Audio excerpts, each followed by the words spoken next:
میری پچھلی والی ریل میں آئی تھنک کہ کسی ساس نے ایک کامنٹ لکھا ہوا تھا کہ بی بی آپ کون سے زمانے کی باتیں کر رہی ہیں، آج کل کی لڑکیاں تو سسرال میں آتے ہی سپریٹ ہونے کا تقاضا کرنا شروع کر دیتی ہیں اور سسرالیوں کو جوتے کی نوک پر بھی نہیں رکھتی۔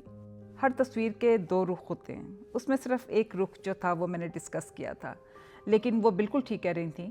لیکن مسئلہ یہ ہے کہ ہماری مدرس کی جنریشن جو تھی ان کو سکھایا گیا کہ صبر کرو، چپ رہو، برداشت کرو، گھر کو بچاؤ، اپنے آپ کو مٹا دو۔ اور پھر میری جنریشن نے، ہماری جنریشن نے ماؤں کو دیکھا، ان کی قربانیاں دیکھیں، ان کی بے قدری دیکھی، اور پھر اپنے ساتھ بھی موسٹلی وہی کچھ ہوا۔ ہماری جنریشن میں تھوڑی بہت ٹینڈنسی تھی بغاوت کرنے کی، لیکن آئی تھنک کہ ہمارے پاس کریکٹ ٹولز نہیں تھے۔ تو اب جب ہماری بیٹیاں ہوئی ہیں تو ہم نے سوچا بچوں ان کو ہم اپنی جیسی زندگی نہیں گزارنے دیں گے۔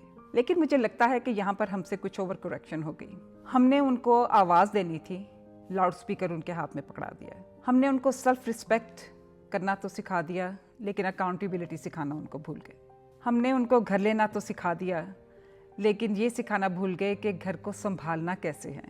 ہم نے ان کو ان کے حقوق تو سکھائے، لیکن حقوق کے ساتھ ساتھ ان کے فرض کیا ہیں، آئی تھنک ان کو ہم نے ٹھیک طریقے سے ایکسپلین نہیں کیا۔ اور باقی رہی صحیح جو کسر تھی وہ سوشل میڈیا نے پوری کر دی۔ ہر دوسری ویڈیو جو آپ دیکھتے ہیں اس میں یہی باتیں بار بار دہرائی جاتی ہیں، never settle, cut people off, how dare they. اور میرے خیال میں لڑکیاں ہوں یا لڑکے ہوں، ان میں تھوڑا بہت کمپرومائز اور کیریکٹر ڈیولپمنٹ ہونی چاہیے۔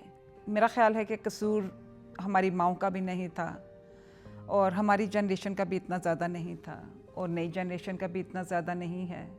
I think in the pursuit of survival, عورتیں جو ہیں بیچاری وہ پینڈلم کی طرح ایک ایکسٹریم سے دوسرے ایکسٹریم میں جا رہی ہیں، and we just forgot to learn and teach balance in life, in relationships and in everything we do.